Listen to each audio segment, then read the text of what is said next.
welcome back to the Hive Chat. Yes, the Hive Chat with me, your host, as per usual, Ariel and...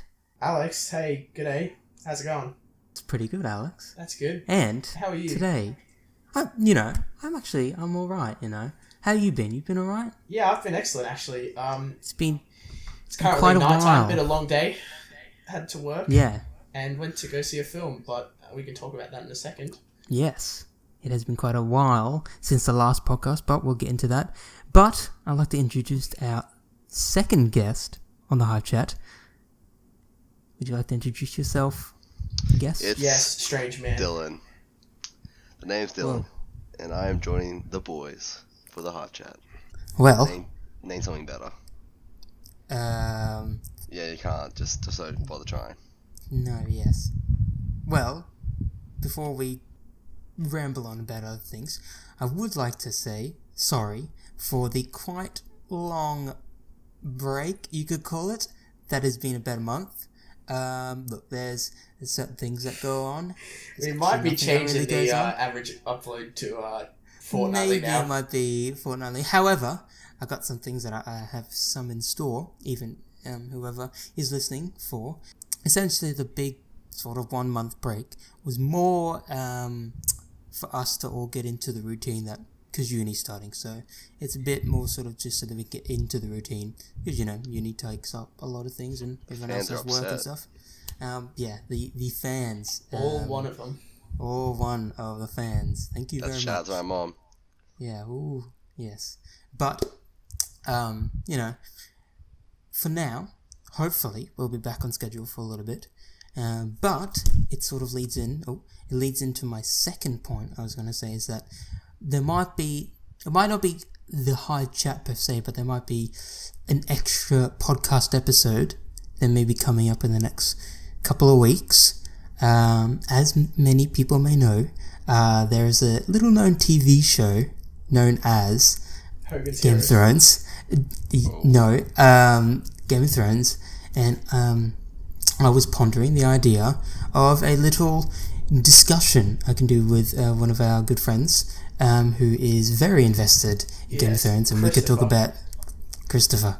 Yes, I'll call him Christopher for now. He's only seen the season, like all season 6 times over. He's only seen them He's only seen however many times. 7 times. However, 67 hours worth times, whatever. But there's a lot of things that I think he would like to say, and other things that we could bounce off ideas on, theories or anything about Game of Thrones. But adding on to that, as the new season is approaching, the final season, I was pondering the idea of doing a sort of post-episode discussion. Essentially, it would be just me and him talking about maybe what happened, certain aspects of it in terms of lore and, all that shaz and stuff like that, whatever. But that is something that is in the works, so whoever is listening, you can look forward to that. But as per usual, we'll keep this Hive Chat still going, however long it has. It's still on its limbs, however those limbs are starting to tire a little bit. But for now, we're feeding them. Is that a forecast? Yeah, it's a forecast. Foreshadowing. But I believe that is basically all the update that I needed. If I think of something, I will say it through the podcast or through the power of editing somehow. Unless Alex has anything to add? No, I don't have anything to add. Expect slightly higher quality images for the thumbnail and a banner at some point when I feel like buying Photoshop. Ooh. Buying Photoshop, quotation marks. Yeah, buying from a legal source. I was looking at this for uni anyway, for QT. I'm assuming every other uni, we get a pretty big discount on Adobe products. I'll need to look into that then. But yeah, probably have a look at it. It gives you the I hope it's a substantial discount, because otherwise. Well, I know it gives the whole range, so it gives the editing software and everything like that. It's not just one, I believe. Okay. But I'm not 100% sure. So that you'll just have to look into. But I believe we can now segue to the next section, which still has no name, that are just called Free Flow. Right, well guys, so it has been quite a while a month, exactly. Well, not exactly, but Yeah, that's a bit of an audacious claim. I was just wondering, how has the last month been for you, Alex, and also you, Dylan? Yeah, it's been good. Going back to uni, staying on top of the grades. What else has happened in the last month? Restarted our regular D&D games. Yes. We also played a new bunch of games as well. Although we haven't played a couple of them in a while. Other than that, I can't think of anything else. That's true. What are you doing? Me, Anything working hard, studying hard, enjoying life while I can. Yes, that is. Well, you can, true. Of course. You only live once, Dylan. You know that. Got to make the most of it. Do we? Are we going to change it to religion facts now? You going to talk about all that now? No, we're not going to talk about that, Dylan. That is a different topic. That is too political for us. We'll talk about politics at some point, just not yet. Well, yeah, politics will come up. Almost certainly. Advised. Yeah, well, for me anyway, it's been cruisy, you could call it. A lot of, preparations for uni and preparations for D&D and stuff like that. But also, since the last time I did this podcast, I did kind of hint at it before. I did watch, well, I haven't watched it before the podcast, but in the last month I watched Game of Thrones, which was that's probably why we didn't actually do the podcast for a full month. Is probably spent the whole month watching Game of Thrones. That is probably what. Yes, I think that might be it. But we should address because that, of that. There might be more videos of it. I remember every Saturday being like, "Hey, are you ready to record another podcast?" And then no. No, I've got to watch my fucking season of Game of Thrones. Yeah. Look, priority calls. But I think it was worth it. I definitely think it was worth it. I'm not gonna. I don't think I regret it. Except 2 weeks gone. Doesn't think he regrets it. No, because I don't. That's the thing. No regrets. No regrets. I don't think I will talk about Game of Thrones here because, well, I think I'd rather save it for Christiana. Yes. Well, other than that, other big things coming up. The MCU, otherwise known as the Marvel Cinematic Universe, has culminated into its what would you call it? Big shot? Twilight years, maybe? Yeah, I don't know. With Avengers Endgame coming in about a month and a bit's time. And in preparation for that, there are 21 Marvel movies out already. Yeah, something like that. Yeah, I've got them here, 21. How many is that per year? I think it's at least 3 per year. Well, it's been 3 for the past couple of years. So that is some effort. That's Imagine the budgeting. Oh yeah, well, they're owned by Disney. I don't think budgeting's that much of a concern for them. Yeah. No. But it's doing much better than Star Wars. What? Oh, hang on. This it's a low blow to Ariel's virginity. That's too controversial. But for the MCU anyway, well, our good friend Dylan here recommended maybe what is the, I guess not the best per se, but the order of ranking. Ranking of the Marvel movies. In our personal opinion, subjective, not objective, subjective. Subjective. So it will be, I don't know. We'll find out. Well, what are you gonna do? Rank them? Are you rank them from 1 to 21, or is it ranking them from hey, this movie's a 5 out of 10? I reckon we gotta rank them from worst to best. My all right. Personal. That's what I'd go for. I think maybe we should leave Captain Marvel out. To the last part, and we'll slot it in. To the last part, because we'll try to refrain from spoilers, of course. Yeah, we're not. Oh, yeah. Well, that's a lie. We're going to talk about spoilers in the next section. So. Oh, in the next section, yeah. But I mean, we'll have some sort of. For now, we won't. I won't. If I say something or anyone say anything, I will put something in that will say spoilers. If there's anyone out there who cares about the plot of Captain Marvel. However, there is going to be spoilers for this Marvel stuff right now, but come on, it's been... Yeah, this is while. old Marvel stuff. You guys, if you haven't watched up to now, then what are you doing? Yeah, don't go away. No, don't go away. Stay here, please. We need more people. Well, Dylan, would you like to start off with your ranking? I think, we'll see what you do, and I can maybe intertwine my own ideas. What do you What do you think the worst Marvel movie has been, Dylan? The Hulk. absolute lot. Just gonna put it out there. The Hulk. Incredible Hulk. Any particular reason? Is that the one with Edward That's Norton? the one with... Or is that the one with... What's his name? The really bad CGI and effects. It's the one with like Abomination in it. It's the one with the... I don't know what the actor's name is, but I heard rumours that, like, the actor who played the Incredible Hulk was, like, a really big dick. That's Edward Norton. I think it was something about he was changing the script or something, and that's it, like, Edward Norton. turning this... Yeah, him, Edward Norton, and It's a shame. I actually like him as an actor. But, you know, that's... So, what you just didn't like the CGI? It was, like... might have been my youth that I didn't like about it as well. So... I think they did a remake in 2011, but, it just wasn't my kind of movie. Like, the plot was pretty poor, it wasn't enjoyable. I haven't watched it since. Was the plot? I think the plot was about... He gets angry. I think the plot was they were trying to get because the idea behind Hulk was he was meant to be the next super soldier, but it all went wrong. He was meant to be the next Captain America, essentially, but it all went wrong, and then everyone knows what happened. Gamma radiation and all that affected. I think what the plot was, they were trying to get the DNA or whatever back, and then that turned out, all this random stuff about him hiding and everything, and then it came to the point where he was versing Abomination, which is the nemesis, I guess, of Hulk, who is, I guess, Hulk, but weaker, I guess. Actually, I don't know. I don't know if he's weaker. I think he is. And evil. Yeah, evil Hulk. Yeah. I think...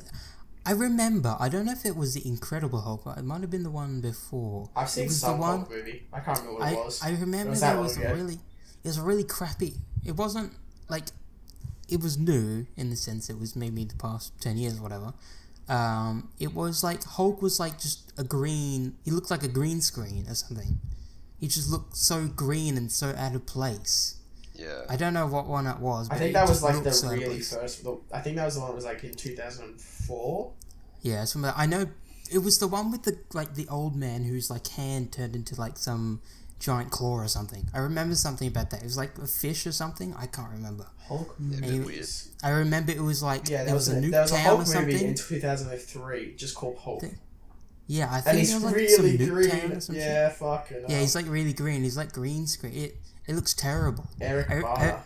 I remember there was like comparisons. So there's like obviously there's like Avengers have been around and all the Marvel stuff been around for a long time, but I remember that they did older movies of it, and the Hulk in like one of the, I don't know however long ago it was, but the Hulk was just a guy painted green, a little bit bigger. He had like big pants and like big hair. I thought that was funny. I like that.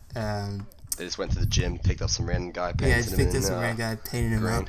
Just painted him green and just put him in, be Hulk. And scream a lot, get angry. Scream, be Hulk. Hulk smash.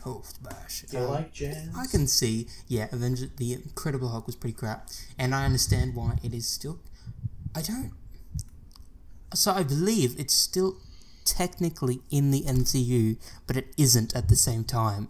It's because technically canon to the MCU. The guy who plays the Army General comes back in Captain America: Civil War. He's the guy who proposes he doesn't propose it, but he's the one enforcing the Sokovia, whatever it is, Sokovia Accords. Accords. Yeah. I remember the Army General was the guy in Incredible Hulk. I remember him, but the guy who really played Hulk, whatever.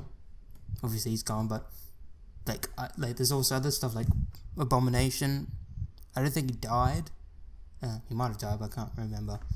But I can see Incredible Hulk being probably maybe the worst out of them all. This is, like, yeah, subjective in the sense that, you know, Well, it's all from us. subjective. Yeah, it's all subjective. It's like, you know, like, this thing is, when we're reviewing things anyway, you know, you can be as harsh as possible to it, but, you know, obviously these are still, people put effort in to make it, but still, sometimes they're just really shit.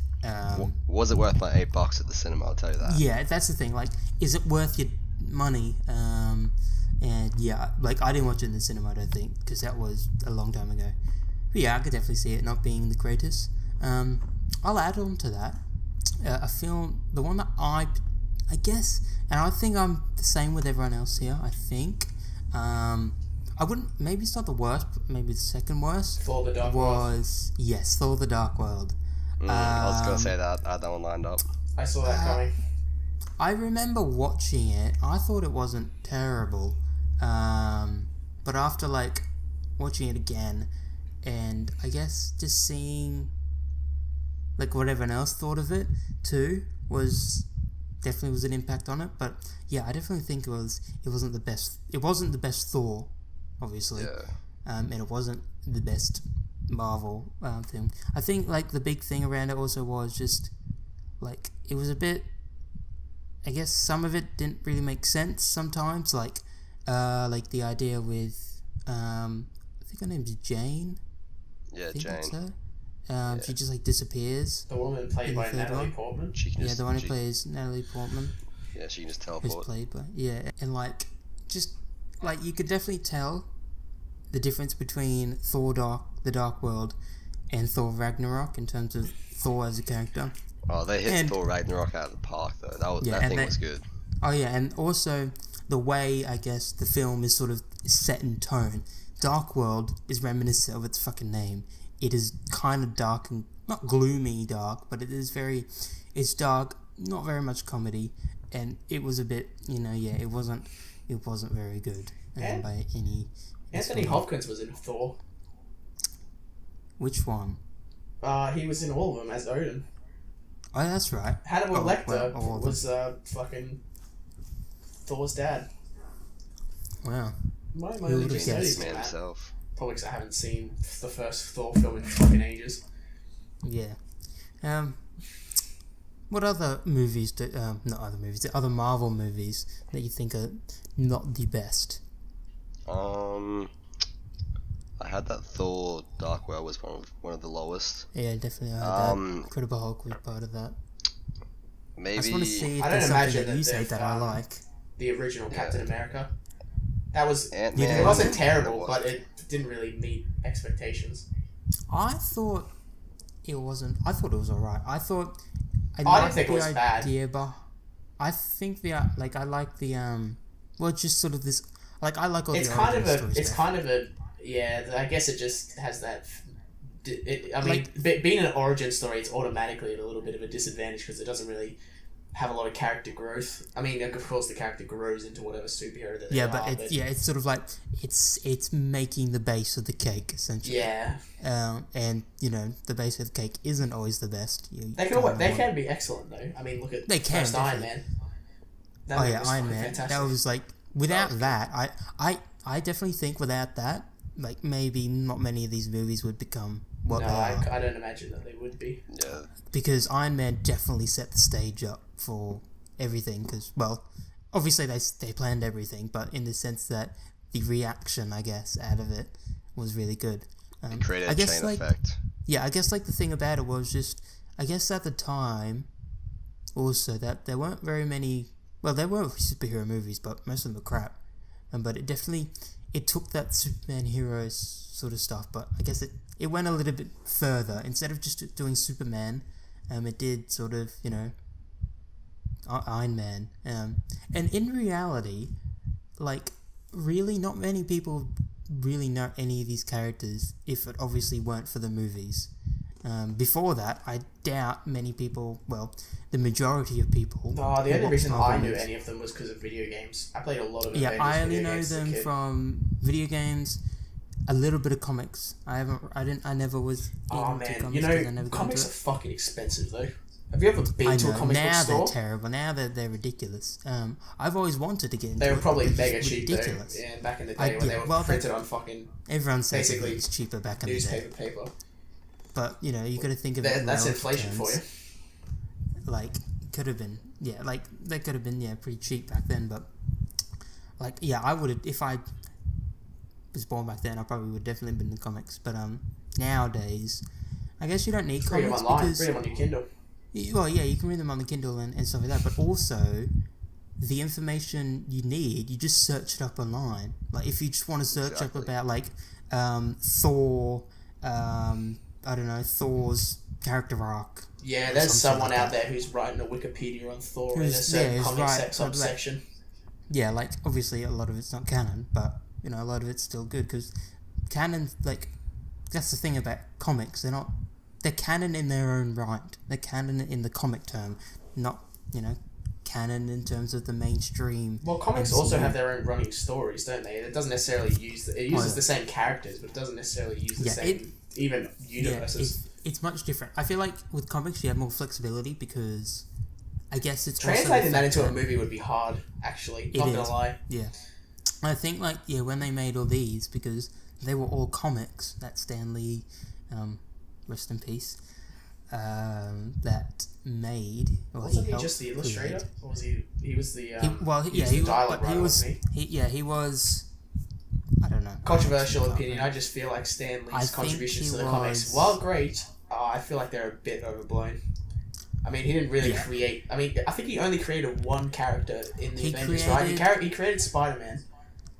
But think about it. Spider-Man is probably one of the biggest ones because of how many iterations it's had. You are right. He is one of the most famous superheroes. But I will say that I think it's not that... Because he didn't obviously create all the characters, but I think he had a hand in a lot of them. Oh, he would have, yeah. He helped a lot of... And I guess the big thing about it was he was like one of the main faces that people could recognize who were part of Marvel.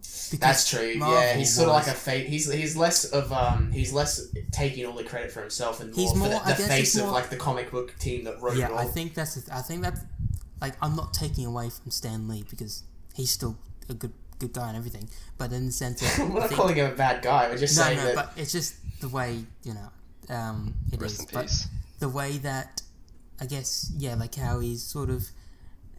How everyone recognises him for this Marvel stuff. I think he gave a face to Marvel. Yeah, he gave the face to Marvel. He was the one who sort of... The Stan Lee he was the one who cameos. basically... He's the one who's... just the figurehead, not just the figurehead, but he is like a figurehead for the rest of the Marvel community. He's the face of the party. He's like the Pope, right? Okay. He's to some degree. In the sense, he's a figurehead who... Whoa, Ariel, the Pope has a direct connection to God. Yeah, well, yeah, Stan Lee has connection to everyone. I think you're just... I think you're actually being very disparaging to the Catholic faith, Ariel. Alright, let's hear that topic then. Oh crap. Well, that was a bit of a tangent anyway. Ouch. Yeah, so... Well, we lost on Iron Man. Yeah, I don't know what else was considered... There wasn't many bad ones, though. There's like a lot of... No, once you get past Thor the Dark World, it's basically just... It's like uphill. good. I think that's a good movies, thing. Yeah. It's good because I wouldn't say all of them are good, but like they're alright. But there's none that go. Alright, you're much worse than that one. Yeah, you're much better than that one. I think it's very objective past that point. I would say, and it's pretty much just I don't nitpicks. know. Like, there's some people who would argue like no, not objective. Sorry, subjective. The other way. Whoops. Yeah, but in terms of like, there's possibly other ones that are pretty bad. And the thing is also, if we in depth like look through all these and analyze, I betcha we could make some of these like put them at the bottom. If we really wanted to. If we really wanted to, but you know, that's not what we're here for. We're here to enjoy the MCU because you know, people put effort in to make that a thing, and you know, that's the thing obviously I like thinking about all the time is that, you know, yeah, we review all these things and obviously say bad things, criticism, which is good, you know, criticism isn't bad. It's great if it works. But it's more the sense of, you know, I don't mind these guys making a million movies because they're all ones that I want to watch. Obviously, some of them might not all be great, but it's still like, it's all there. They're all doing it. But yeah, I think those two, Thor: The Dark World, Incredible Hulk, not the best Marvel films. Definitely at the bottom. Sorry, but I'm definitely happy though that they came back with a much better Thor for number 3. Oh Ragnarok. yeah, definitely with completely switched it. With the director, but I guess like obviously everyone praises the director for doing it, but I don't think it was just him. They gave a lot of flexibility to Chris Hemsworth. They said, "All right, go be your comedic self," and he smashed out the park. He definitely did a good job, and I think it's a better Thor in Thor Ragnarok than like if you look at comic Thor, he's a lot more serious, I believe, in a lot of them. And I don't want another serious guy. I want some funny. Yeah, we got Captain America. They're very boring. Not boring. Captain America's not boring. Captain America's probably my favorite superhero. I like. He's very idealistic. Thor's my favorite. I was gonna say we can talk about our favorite superheroes, but firstly, to finish off this part, what would you say? I would say, because there's so many of them, top 3 of the Marvel movie list. Dylan, go. Okay, top 3. Are we including Avengers or no Avengers? Oh yeah, no, Avengers are part of it, I would say, but so including the whole. Okay. Well, I would say if we all have one similar one, we'll have to make it another one. Choose another one. So I'm gonna split up. I'm gonna go. I mean, obviously, individual surely movies. Infinity War's gonna be everyone's one top 3, right? Yeah. Yeah, I guess. No, I was just thinking. It's okay to have a common consensus because Infinity was a fucking fantastic film. Yeah, it was definitely great. But that's the thing. You want more variety, don't you? I don't like giving all the spotlight to this one thing that obviously is being the So what do we want to say? No Infinity War then? I think we say no Infinity War because I mean that was going to be my top. I think it'll be at the top. It will be in my top. Yeah, it's a fan favorite because it's so good. The reason why it's so good is all these movies were for this movie essentially, right? Yeah, the build up. Sort of they were the build up. So yeah, let's choose your top 3, Dylan. No pressure. Okay. Number not 3. Being tested or anything. Yeah, sweet. Number 3. All right, sweet. Number 3, Doctor Strange. Oh. As a solo movie, I thought it's the first one as well. I thought they smashed that one. I loved it. Yeah, it was pretty cool. Completely different to I guess other superhero kind of movies and all that. The fights were pretty amazing. So that's number 3. Number 2, I'm pretty kind of judging between 2. The 2 I'm judging between is Thor Ragnarok, because big Thor fan, and you should have gone for the head. I mean, he beat Thor. Well said. And then I think the first Avengers, because that was kind of the whole first kind of all superheroes together, and that was for the time that it came out and everything, it was massive change, not really expected. So when it all came together, it was pretty cool. Yeah. So I'll probably go Thor Ragnarok second, Avengers the original first. Ooh. Civil War's pretty up close to So what does that Doctor mean? Strange. Doctor Strange's third. Third, yeah. Yeah. I was I can't remember if someone was talking about it, but now I think about it too is Doctor Strange has a very weird American accent. Because he's originally a British actor, isn't he? Yeah, he's a British actor. And obviously it makes sense, but it's really when you listen to it, you can definitely oh, I see. Old Benjamin Cucumber Patch. Benjamin Cucumber. Oh my god, poor guy. Top 3? What was my favourite film? Other than my favourite MCU film that wasn't Infinity War, probably Winter Soldier. That was such a good movie. Hold up. We gotta disclose. Firstly, Alex hasn't seen all. I've not seen MCU a lot of movies. films in the Marvel Cinematic Universe. Alright. Yeah. But yeah, probably Winter Soldier. Next would be Iron Man 1. Ooh. First shout. And the third would be... Fuck, that's a tough one. Third one. Is this the top one, don't you mean? No, this is the third. So, fucking Winter Soldier was on the first. Winter Soldier was 1. Oh, crap. Yeah, and probably the third one would be probably Civil War. Captain America's entire plotline has been so good, though. I think, Captain America is a really good one. Civil War was pretty close to Doctor Strange for me. I feel like it's also very more... You can kind of... He's just had a great arc, what can I say? I feel like a lot of it is more grounded. Say? No, that was in terrible. the sense that, compared to all the others, are like... All these, like... all these extra... Not dimensional, extra sort of... Space sort of stuff, like Guardians of the Galaxy stuff, or... Oh shit, I forgot about Guardians of the Galaxy. Swap out Civil War for Guardians of the Galaxy 2. Not the first one. 2. Yeah. The second, that's an unpopular opinion. That is an unpopular one, but I would have to agree that I thought it was pretty good. Yeah, I didn't like the first one as much as the second one. I thought it was more of a comedy than an actual kind of... I mean, that's kind of how Captain Marvel felt, am I right? Jeez. Ouch. Ow. Ouch. Well, for me, I'm terrible at ranking things, so... You can't be terrible in your own opinion, Ariel. I can, mine would probably change. But I would definitely say, number 3. Oh, this, God. Actually, I think I know what number 1 would be. I think I'd be the same with Dylan.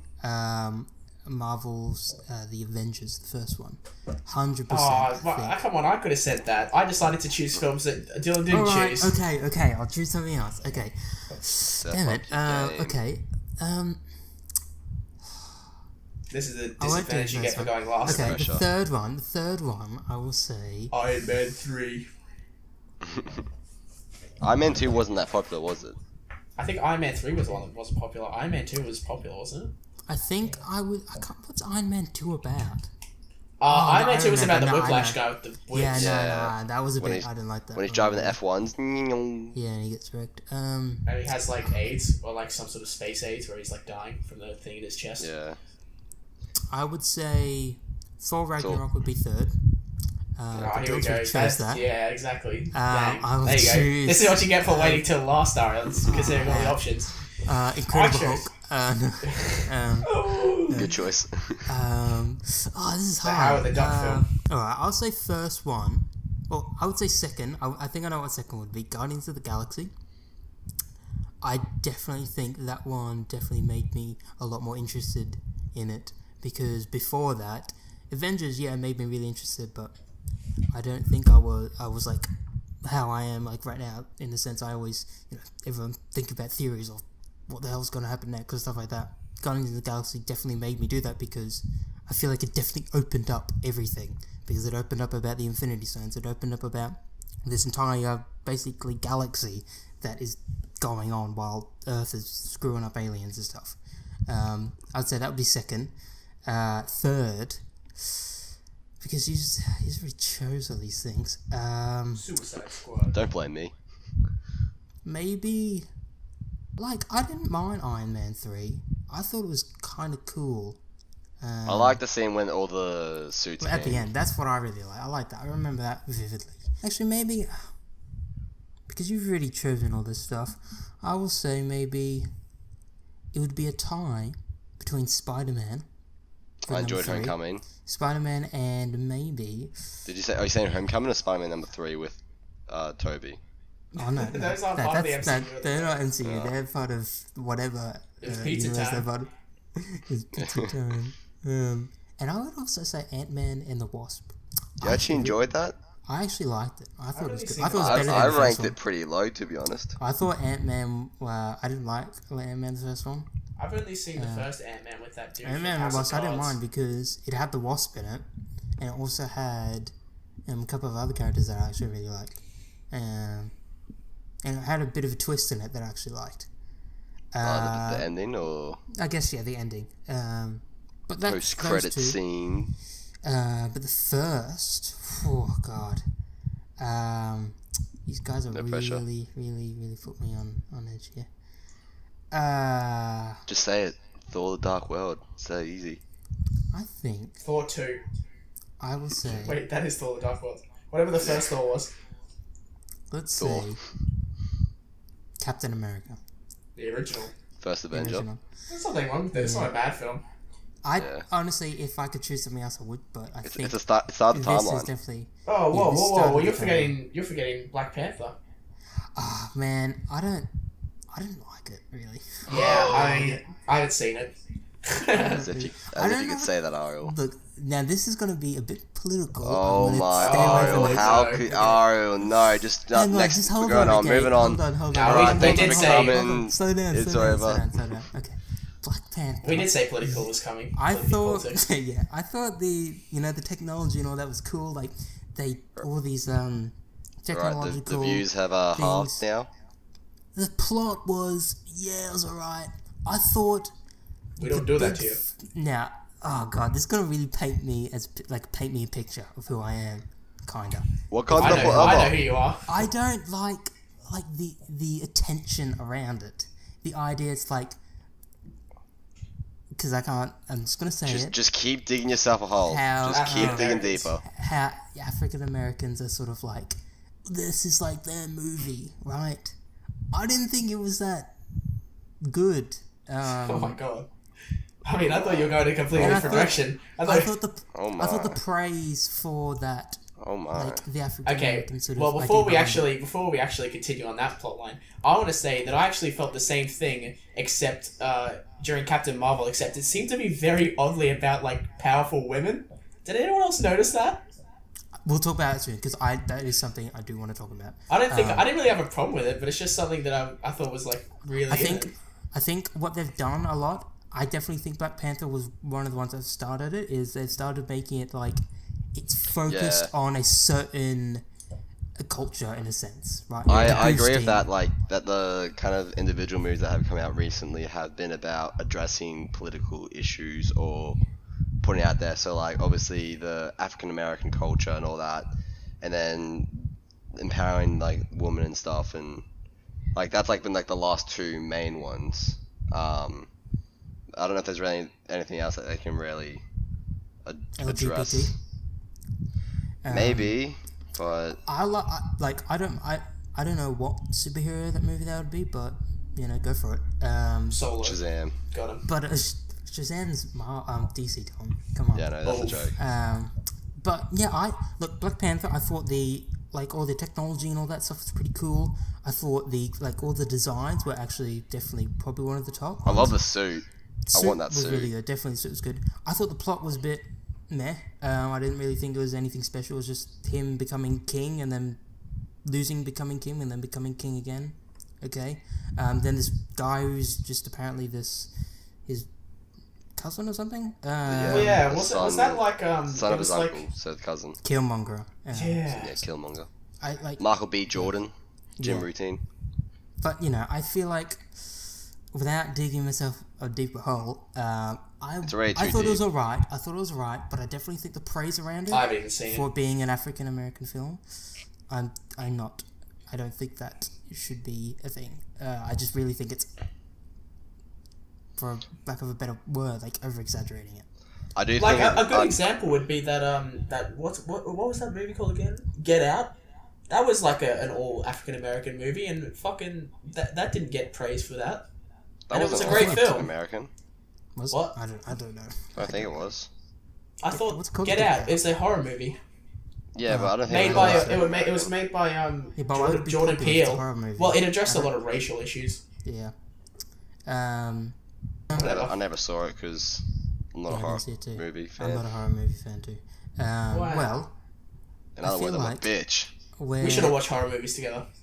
I feel like we're going. We should watch that movie about human gene splicing, where they create an alien and then a guy has sex with it. Human Let's Centipede. watch the Human Centipede. No, it's called Splice or Split. No, not Split. I've seen That's that. fucking. Nah, the Nun. No. No, please no. I with that instant no. No. None. Oh, the jump scares are so fucking shit. yeah, honestly. but like, it's because you're probably fine with it, right? I can't Oh, deal I with hate the jump I scares. can't do They're it. the I can't do cheapest. it. They're the I cheapest don't horror like. imaginable. I don't like horror movies. I'm not a fan of any of them. You I watched can't Friday. deal with the ones You where watched it's got, Friday the like, the 13th mirror. with us, Ariel. Oh, but That was more of a comedy. yeah. Yeah, Chad. Watching a woman stand there screaming for 3 seconds before an axe digs into her skull.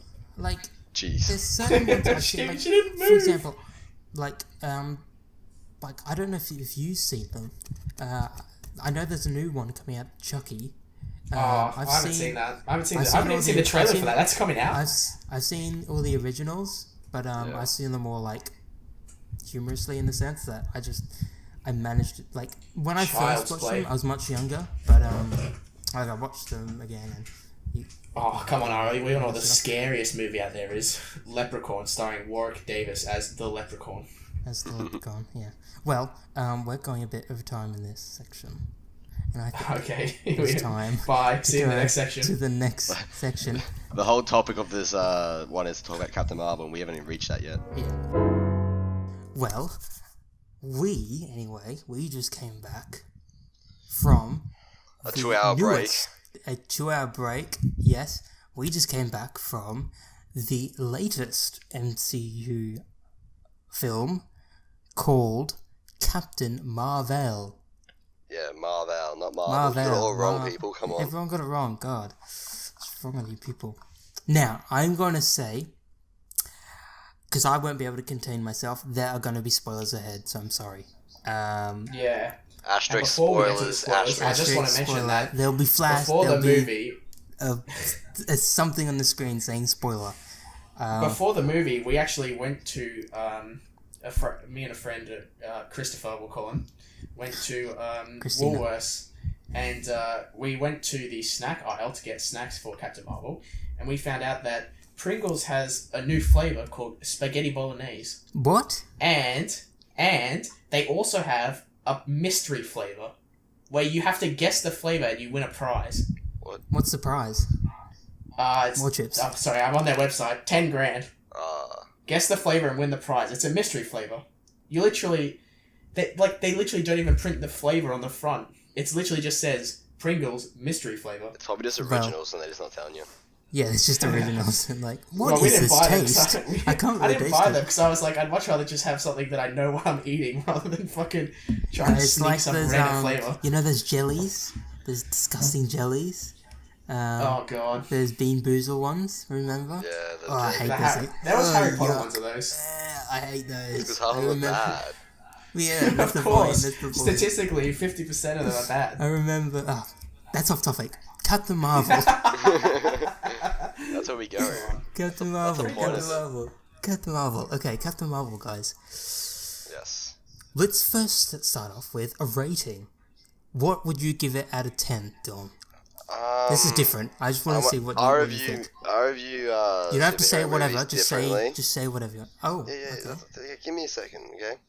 So, from just the standpoint of a movie, maybe 7.5. From a superhero movie, I reckon 8.5. Alright. Interesting. What about you, Alex? I'd give it a 6 out of 10. That's a bit low. That doesn't mean it's bad. I know. How's that low? It's still above it. I know. An average. That's the thing. A lot of people say like, 5 out of 10, and that's an average. 6 is crap. 6 is 10. That means it's crap. It's still above average. I'd see a lot of that stuff. I will say, I would give it. I would definitely give it maybe about an 8 out of 10. For various reasons. I have my reasons. We've already got a very wide array of. Yeah. But it clearly shows that it wasn't crap. So you can, whoever's watching, at least you know it's not going to be a crap film. I wouldn't put it below a 5. It wasn't a poorly made movie. It wasn't. It was not poorly made. Well, I want to talk about some things I didn't like about the film. Actually, I'm going to be honest. I thought the CGI sometimes was crap. Ooh. Really? Dig deep, roast them hard. I thought it was actually, sometimes it looked like you could tell it was out of place. One place I remember is when she's flying around and she like stops midair and she's like floating with her like whatever powers, and I swear to God, you could tell it just looks like she's behind there's a green screen there and you can see, well, it's not it's just like CGI made. Like you can tell because well, she's out in space. Oh, that's upsetting. It wasn't real. But no, you know what I mean, right? In terms of, I could tell the CGI. There is a difference between good and bad CGI. Yeah, an example of good CGI would be, I don't know, Inception or something that has good CGI. But really, I just wanted to talk about the bad CGI example, which is Gods of Egypt. Yeah, but the thing with the CGI, I think The rest of the CGI was good, but I definitely felt there was key moments when she was either flying that you could definitely tell at those points. You know what? I think I know where all the CGI and I feel like went, also the cat. It went to making Samuel L. Jackson not look older than I swear the cat 30. looked like it was out of place sometimes. It did at some points. I it didn't swear look it real looked at like some it points. was like it looks like it was placed there, if you know what I mean, like how CGI is made. I don't know how CGI is made, but that's how I guess it's made. They just place something there. Digital artists, just paint something there. One of the things I didn't like. That used to be how they do it. They used to paint backgrounds. Yeah. Yeah, one of the things I didn't like was the fact that it's feminism. What is this? No. Towards the end, where it's like that final kind of fight scene. So you know when they're in the ship or whatever, and then he shoots off down to Earth, and she jumps out and follows him down after she learns to fly and all that. So she puts on her like phantasmal or whatever helmet thing she wears. The mohawk thing. I think that's disgusting. I don't like it either. I don't like it. It looks much better without it. But she puts that on to go through the space and down to Earth. However, at the very end, when she's coming up to the people that's waiting there to take. Oh yeah, she doesn't have it on. She doesn't wear it. I'm just like, how are you breathing? Yeah. I was thinking that too at the time. How's she doing this? And like she's already took that thing off, so she's already got max power now. But it's like, why are you wearing one helmet and one helmet on the other? It's like. Yeah. A bit confusing. No, that was the bit. Yeah, why did you put the helmet on in the first place if you could But breathe? I definitely like no helmet compared to helmet. Yeah, I'm going to be honest, design choice, I don't like the mohawk. I think the mohawk looks weird. I just don't think it... For me, it doesn't... It looks... I guess it's because it looks different. I don't like it. I just don't... Yeah, I think the mohawk just sort of... For me, it goes against what the suit looks like. Yeah. Because the suit looks very sort of, if you look at it, it's very sort of militaristic. And it's just mohawk. And then you turn into a rock star. Yeah.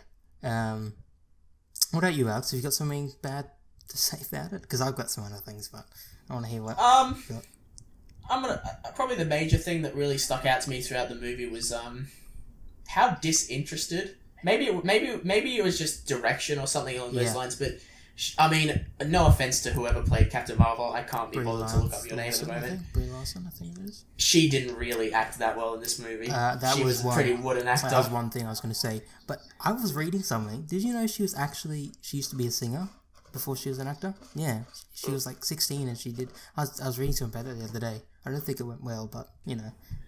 She was a pretty wooden actor. She kind of... I felt... Like, she seemed bored in a lot of scenes. Like, there was a scene where she was in a fucking jet plane crashing into the ground, and she was like, yeah, don't worry, doctor, stay with me. And she didn't sound panicked or, you know, at how any emotion someone in that moment would feel.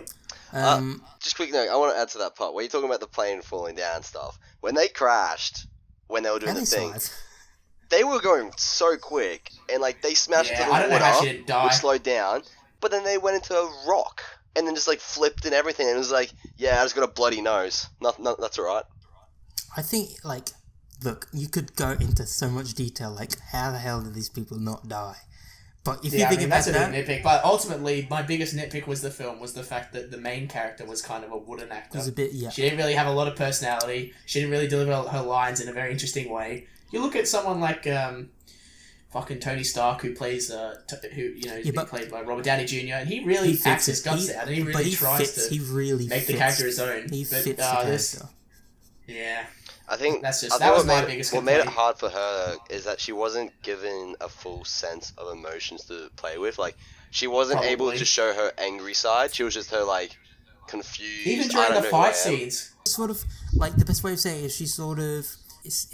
she's not emotionless, but she's very sort of like almost like emotionally she's like distant in a suppressed sense. She's not like, she doesn't react like you'd think someone react to like certain situation. The reason why she was so kind of stubborn and there's a hard in reason emotions was, remember at the very start when she's training with the bloke, he's like, don't let your emotions take control of your body, don't let it decide your actions. So I think she's like learned to numb her feelings and emotions, that she just becomes just this person who just goes, yes sir, and does the action. That's it. Yeah. Yeah, but even before, in that plane crash canonically happened before that entire fucking. But I feel like that's her as a 6 years of person. That she building. was like, I'm brave. I'm willing to face death, and she's just like trying to. But yeah, that's okay if you're being brave and you're facing everything with like a steadfast thing. But again, during the fight scene, she just seemed bored. She wasn't expressing her lines in the way a stereotypical character that would seem brave. A stereotypical character that would seem brave would be Steve Rogers, Captain America. Yeah. He says his lines in a very brave, heroic way. But it's because she was just kind of like, oops, I thought it was in there. I think it's because of who Captain America is as a character also, and it definitely fits how he acts. You just don't want to say anything else because I'm going to go on a big rant here. there you go. No, but I mean, I was just but before that rant, I just want to say that was my biggest complaint with the movie. Right, she was kind of a bit of a wooden actor. All right, I've got a couple of things to say, and it's adding to what you were talking about, the actor thing. The one thing I felt like straight off the bat when it started, I thought, like, did a child write this at times? I was like, this is terrible. The dialogue I felt was very awkward and very sort of just, it was almost forced at times to do certain things. It wasn't... Now, I'm not saying I'm this critic or anything who can say this is what the right and wrong thing is to do, but I feel like I have a bit more experience in reading about certain ways dialogue is presented, the way that characters are meant to be presented in a way that makes them their own. And this, I felt like, is awkward when they first meet in, like, you know, when straight off the bat when she like knocks on the guy's door. No, at the start of the movie when she knocks on and they're like, like can't a bad sleep. Dream. Yeah, it's like she's like, and like, okay, and then she's like, you want to fight? Like, what? Yeah. What? Okay. It was like full stop, and then it was just like complete change of subject. You want to fight? I felt like there was a lot of dialogue I didn't like. I thought the Supreme Intelligence dialogue was a bit. I want to know more about it though. They black. Didn't really go into that. No, but I think it wasn't the point of it. Wasn't I guess it was more point about her. Yeah. But I definitely think dialogue wasn't a strong point. I really felt like it was very in tone with the character. That it was very. It felt sort of almost awkward, a bit forced at times, and it felt that some of the dialogue, well, mainly between, I guess it sort of stays true to the culture, but the Kree, when they were talking, like when the Kree talk, you could definitely feel the dialogue is much different to like when Nick Fury talks to someone else. You can definitely tell when he's talking.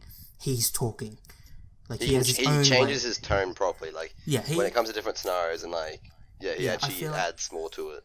Yeah, and this adds on to that. I understand why Captain Marvel or Carol Davis or V. Why did he not get medical treatment for his eye wound? Because, he was literally sitting at a dinner table. Because I think like, it's because my eye's fine. Spoiler again. Because the cat is this. I guess it's some extra galactic being or whatever, some space creature that is maybe like you can't just fix it up. Maybe. But I mean, like, surely he'd be in pain at this dinner table. His eyes bursted, essentially. Yeah. Like, he didn't react that much to it. He got scratched. He's like, oh. He got scratched literally directly on the eyeball. He's like, ow, cool. Like, ow, what the hell? I think you would be, like, crying or something. But I like how he lies to Coulson, though. He's like, I was being they burned out your eye and everything. It's like, ugh. I was in a hard place. Torturing me. It's either my arm or my died eye. Coulson died in the original Avengers, didn't he? Yeah. He looked a bit weird in this. I feel like he looked younger. It's because they had to CGI both of his. They had to CGI him and Jackson. I honestly thought maybe it wasn't CGI. Maybe it was just. I think Nick Fury actually looked really good. I think he looked like. I talked to Dylan about this. I said I think it helps that Samuel L. Jackson's bald because then you can just have him wear a wig and he looks young. True. Yeah, and like makeup, everything does good. Back to my point with the character, I feel like with Carol Davis anyway, when I can't, whatever the guy's name, Commander or whatever, I'll just call him Jude Law. I know his name, Jude, we'll call him Jude because that's why I know him, is when she talks to Jude and he's like, don't let your emotions control you or whatever.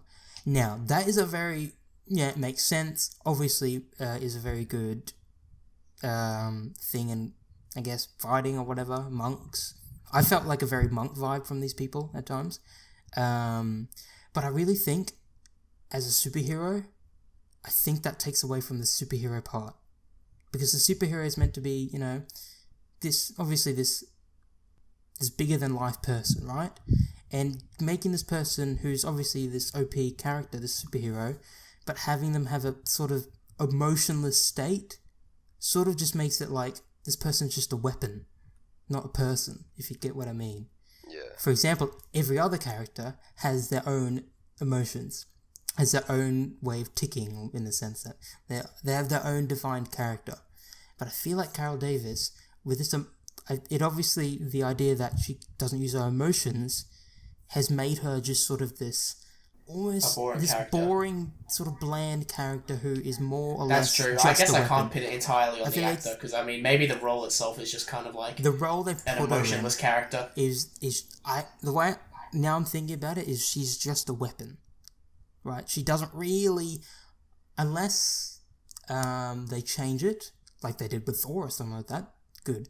The thing that I thought was interesting was that she used to have character. She did. You literally hear her best friends talk about the fact that she used to have a personality. I think... And it's like, wow, can I see some of that, please? Yeah, can I see some personality? I want to have another witty... Well, not witty, like... I don't care if they're witty, just make them... Well, no, she did. She had her little marks that she would make against Nick Fury. It's also, like, over time... Yeah, but she said those like she was bored as well. I think maybe it's She'd kick a guy in the face and say, hey, watch out. I think over time, maybe it will come out. Because, you know... Yeah, I think in the end game, I think it'll be a bit more like, she'll be like... I hope so, because... Holy shit, Nick Fury's gone. Oh my god. I want her to have, like, these emotions. I don't want to just be watching this stone creature, this bland weapon that's just obviously going to help them win the fucking... No, she's always part of the Sky High Club. Always stone. I definitely feel like, I feel like it was obviously a story decision to make her like this, but I definitely think as a superhero, I don't think it's a good idea. Especially if one is like, if she's going to be like a character who's going to stay for a while. I want to see a person if you're doing solo movies, you're going to be more entertaining than that.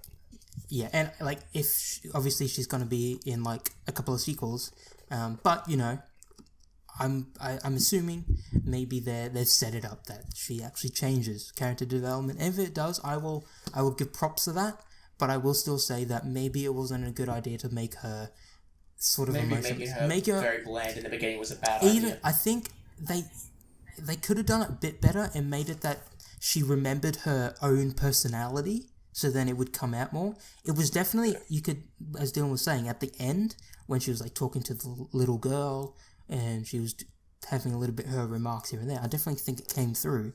But I feel like it was a bit too late to be like, more impactful in a sense, and I don't think it was the actor's fault. I don't think it's ever the actor's fault, because actors do a great job. It is usually just there are wooden actors. There are wooden actors for sure, but I think most of the time they're all good. I think the script's got to be like perfection, and then it's the next step for the actor to bring it out. So I feel like the script was probably the downfall of. Definitely, I think it's the script. The dialogue didn't really give me that. In terms of her dialogue, didn't give me that sort of that same vibe that even like Iron Man or even I would say Ant-Man gives, because I liked Ant-Man's dialogue and stuff like that. I really like. Yeah, I'm not a fan of the plot, but I do like the dialogue. Yeah, I'm a big. I think I feel like now that like we're doing this and it's when I'm doing creative writing too, we do reviews and stuff now too, is I'm being a lot more nitpicky at a lot of things. And it's not a bad thing by any chance. That's good. But I think it's good because then I can, you know, like, it still doesn't mean I'll enjoy the film. I enjoy Captain Marvel, it's just I can definitely tell certain things. But also, like, you know, who knows, someone might listen to this and be like, hey, that's some good advice. You know, maybe we should change that. If someone here is watching in the future and from Marvel, and Captain Marvel is still bland, please change it, please, her. But yeah, character definitely. I think it was a bit bland. It definitely ruined a little bit certain things. However, I will definitely say Nick Fury definitely best character in the thing. 100%. That one, yeah. Nick Fury was definitely. I was reading. I was reading something before, and it's like this is actually Nick Fury's origin story, not Captain Marvel's. That's a fair shout. And I think that's a fair shout because this is where Shield. It's literally, I think. Shield is still a thing. You learn more about Nick Fury than you and Captain Marvel. Yeah, you learn a lot about him. Yeah, Shield is basically the cop force. Yeah, I thought he was just hold on. Before we get onto that, I need to ask a question here. Yeah, here we go. Why is Captain America known as the first Avenger when her call sign was literally Avenger? Because Captain America was 1930 something. He was in the war. Remember, he was in World War II. Oh yeah, pre-World War II. Then he was under for 70 years or whatever. She did some stuff, and then Iron Man 15 years later from Captain Marvel. Yeah. Goes off from there. But yeah, I mean, the initiative was named after her though, so yeah. Obviously, like that's give me some credit. Sort of like, oh, wow. So that's where it came from. But that was, I feel like that was kind of forced when you had like the protected initiative, and then it's like the photo. Oh, Avenger. But it's sort of hard to think how else would they implement it. It's like just some guy just says Avenger. Like, oh my god, that's a great idea. You know, it's sort of. You know what's fantastic? The fact that Nick Fury didn't call her at all those other world-ending times.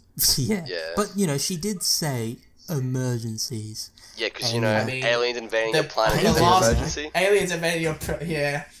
But they're the Avengers. Was a bit, what Tony Stark and the Avengers had to deal with, that was an emergency. I think the only reason why they wouldn't have called her is because they're like, okay, we've got Iron Man, Captain America, we've got Thor, let's not get too many superheroes. We don't want this to be too busy. Also, I don't know if they even thought that far ahead. I don't know if they thought that far ahead when they... What, Nick Fury? No. I thought that... Whoa, we're being invaded. No, so in the Avengers, I don't know, by the time they were making that, they were thinking about Captain Marvel. No, of course not. But that just opens up plot holes, doesn't it? Yeah, see, that's the thing. Because... when you retcon stuff, it opens up plot holes. Yeah, but sometimes they do a good job in tying them up, which is... sometimes it's good, sometimes it's a bit loose. I mean, honestly, Nick Fury could probably come up with I almost guarantee that's going to be, probably a joke in the next movie. Wow, why did Nick call her sooner? I don't know. It's probably because Nick is an old bastard and he's fucking... doesn't remember where he left his pager. Yeah. Old man. Imagine that, how he just has his pager on. Yeah, imagine that if he didn't carry that everywhere. It's like the one day he gets to carry it, the click happens. It's just like, oh, shit. Motherfucker. But back to the other point, Nick Fury, I think, definitely... he did a good job in this. He was funny. I like the part where when he did the thumb thing with the tape, and then she's just blast the door, and I thought that was funny. And the cat thing, and then where the guy scared the cat, he's just like, when the cat becomes that whatever Cthulhu's tentacle thing. What the hell is that thing? I've never seen. Nom. Man, I don't know if that's even. I literally heard you say out loud, "What the fuck" in the cinema when you saw that, Ariel. What the fuck is this? It is out of nowhere. You don't just see tentacles, come out of nowhere. But that was an interesting thing. I want to know where the hell the cat is. Also, by the way, where the hell's the cat gone? And why is it CGI 60% of the time? Another character I liked. Can I just say one quick thing? So, with Nick Fury, what I was hoping they would do was, the end part where Coulson brings in the eyeball collection? I was really hoping it would be just a case, and he just open up, it's his iconic eye black patch, the black eye patch. No, it's underneath all the eyes.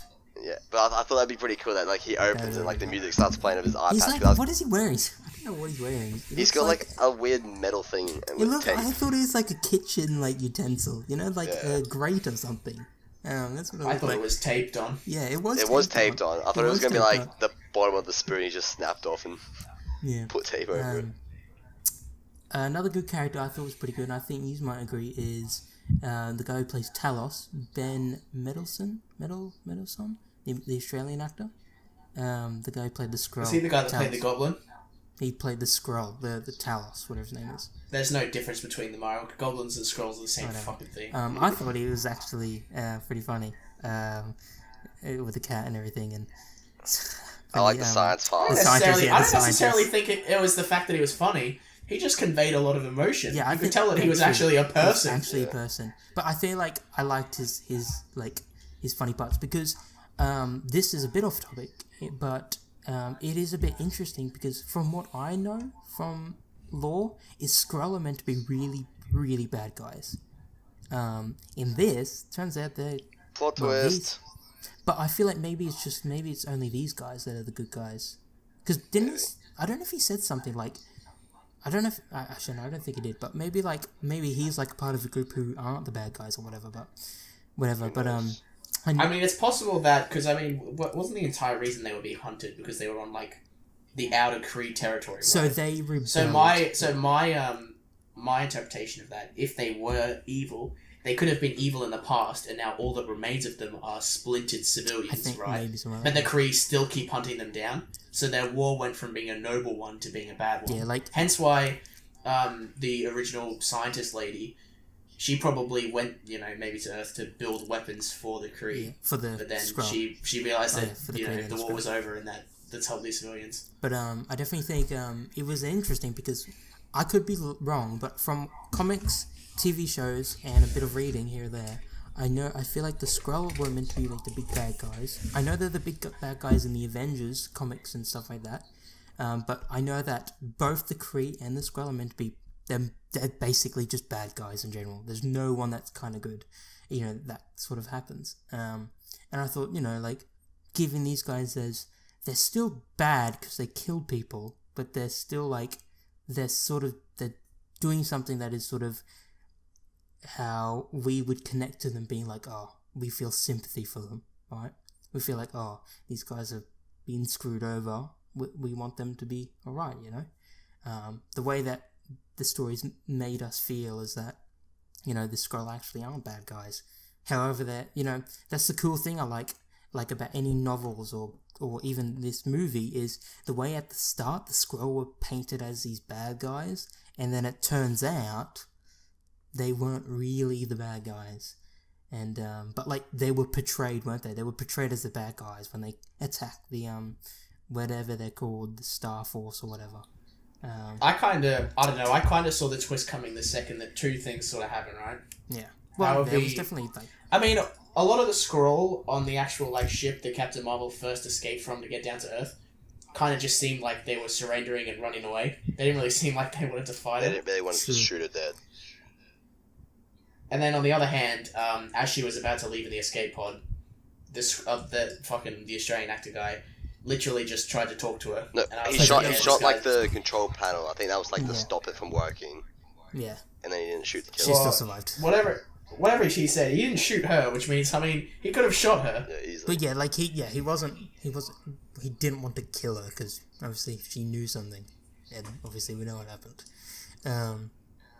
But like, yeah, I feel like. And then she punched an old lady on a subway. Yeah, that subway fight was pretty funny. When everyone's like, "Oh," and like they try like hold her back. Yeah, they hold her back. Stop beating That up was the old definitely a good granny. moment. I really like that. That was a really good moment.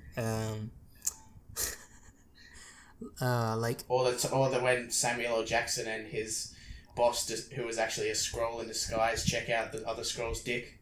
Yeah. Like, okay. I like that scene when they go in the elevator and he's like, "Nice work, Nicholas," and he's like, "Hold up, this ain't the man." Pincer maneuver, just like we did in 65. Yeah. 65. And then he's like in a different form, sadly. I still think the funniest joke would have been if he's like, "Everyone calls me Fury," and then when he gets the card back, he says thanks, and then the guy says, "You're welcome, Nick." Yeah. Well, that's how he knew he was what's her name. Yeah, that's how he knew he was. Yeah. Yeah. That's pretty funny. I feel like besides any other critique points from it, I thought graphically it looked very good. It definitely had the aesthetics of the 90s, even though all I've seen of the 90s is through movies, so I can't 100% say certain how it is all, but I definitely think it looked very good. Oh, and they made a totally original joke. They made the joke that, it must be the 90s because there's a Blockbuster. Yeah. How original. Yeah. Well, And, whoa, what's that over there? That's a Radio Shack. Shack. But at one point I do want to talk about, you were leading onto this previously, Alex, the female empowerment. of this. Before you go there, Now, one of the things I liked was the changing of the suit color. That you could do that, and it's like she's like playing around with it, and then she's like, yeah, she like. I don't know why like, she wouldn't want to destroy the suit though. The suit literally was like an armor of a group of people that lied to her and took her hostage. I guess it's cool. Like that suit could harbor bad memories. What the fuck? It looks cool though. Yeah. If it looks cool, you keep it. You know. What I found pretty weird though was like how she took the leather suit, like the leather jacket. Surely you can't fly with a leather jacket at light speed. Wouldn't it just burn up? Yeah, I don't think it works like that. Dylan, there's a lot of things that probably shouldn't work in these superhero movies. Let's be honest, gentlemen. The crew were definitely the bad guys once we found out that their main boss was an AI. Yeah. Nothing can ever be good about an AI. It's always evil. Yeah. Every single film that's ever been released, the AI's been evil. Yeah. But what do you think, Alex, about the empowerment of women? Now, I want to say, I'm not against it. I think the funniest part in the film was when a guy says there's a reason it's called the cockpit. Oh god. It was like repeated too. When they go into that was funny as fuck. That was such a good joke. If he was being unironic, that would have been funny as hell.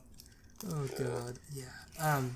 When the guy rocks up on the motorbike, can you give me a smile, girl? Yeah.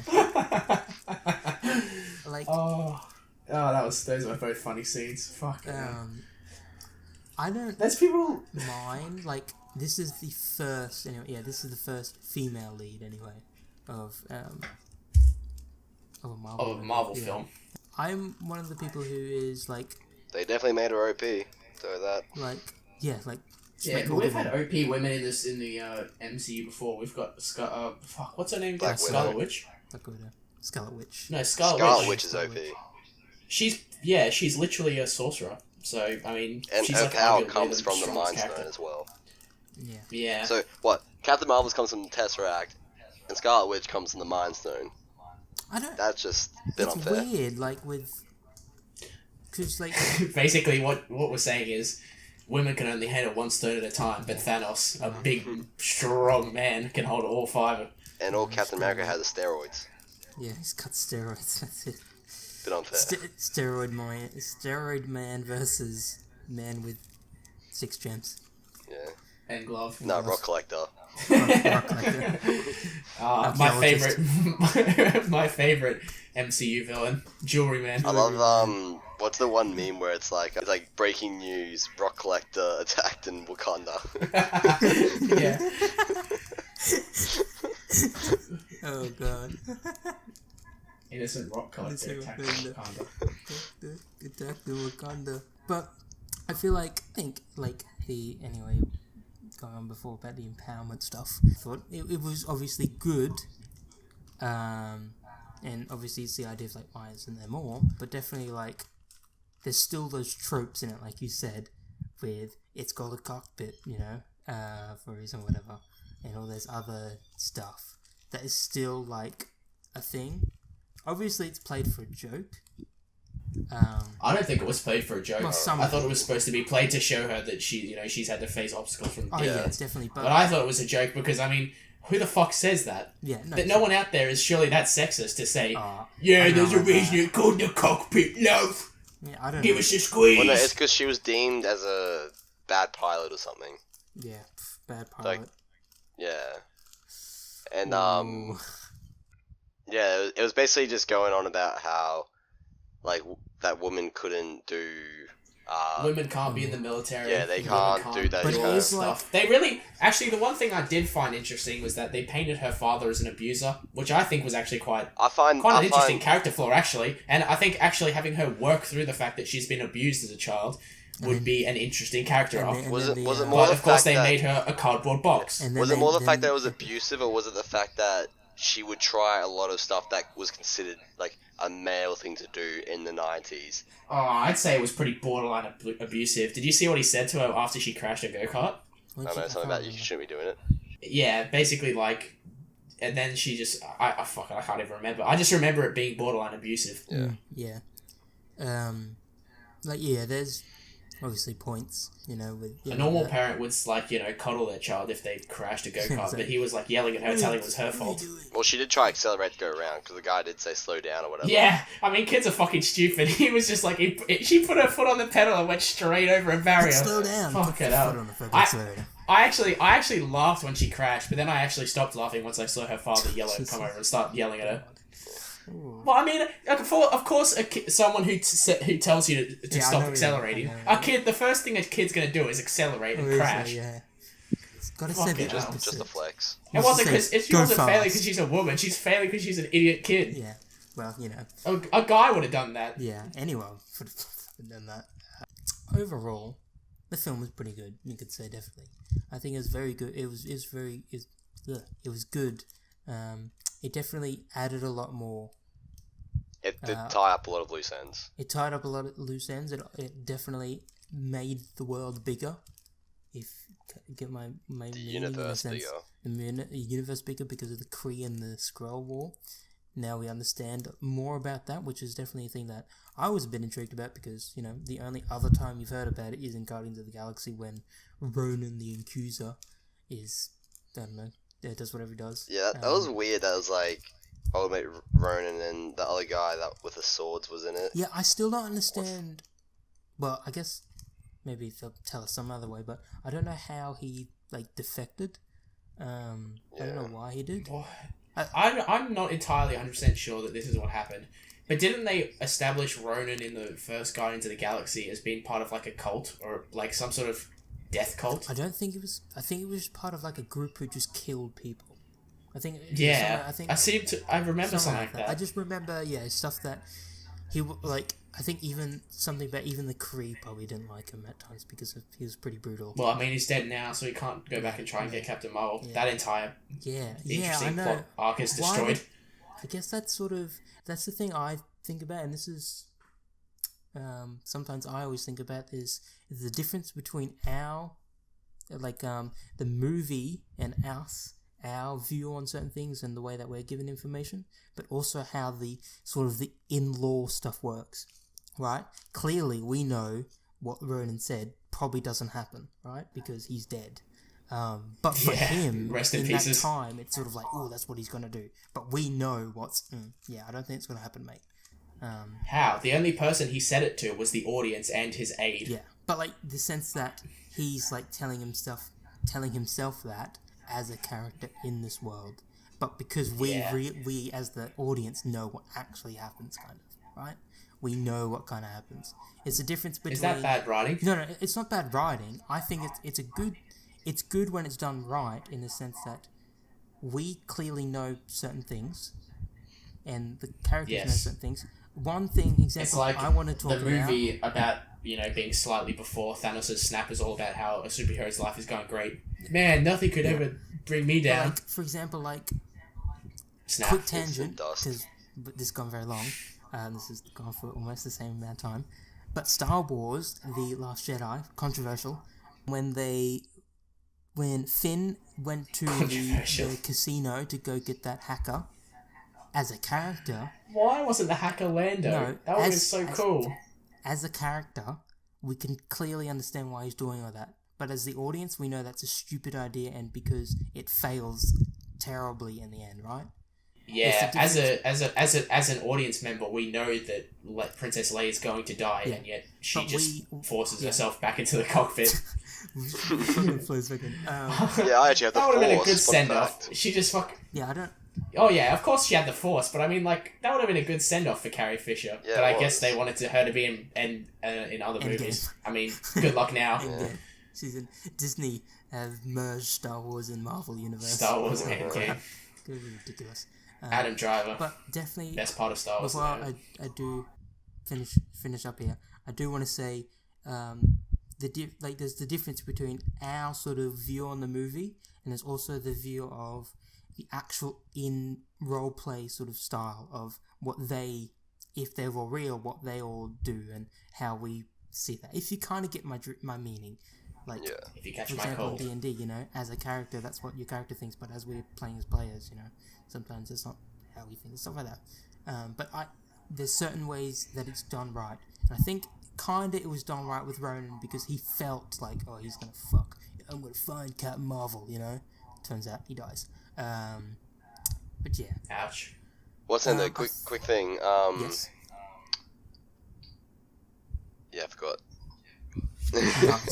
Nice. Perfect. Right. Excellent. Thanks for coming. Thanks for coming. Well, One more thing. I forgot. are you sticking with your reviews of your ratings? Yeah. 6 out of 10. Yeah, 8 out of 10 for me. Sounds brutal, but I mean, I'm treating the 5 as average. Overall, I'd it was say better than average. Overall, plot was alright. The graphics of the style and the aesthetics, the side characters were very good. Definitely think the main character as Carol Davis, definitely brought it back a little bit. A bit bland, and I definitely think the dialogue with her anyway was following that bland. Do you guys reckon Captain Marvel is basically Iron Man on roids? She can fly like him. She has these blast things that he has, but on another level. She can fly straight through stuff. Yeah. I wonder what her kryptonite is. But instead of laser eyes, she's got palms of power. She's got palms of power. Like a monk in what I've been reading and stuff is that she can change molecules and stuff or something like that. She can Are you sure you're reading about the right character there? That's in the comics though, so that could be wrong.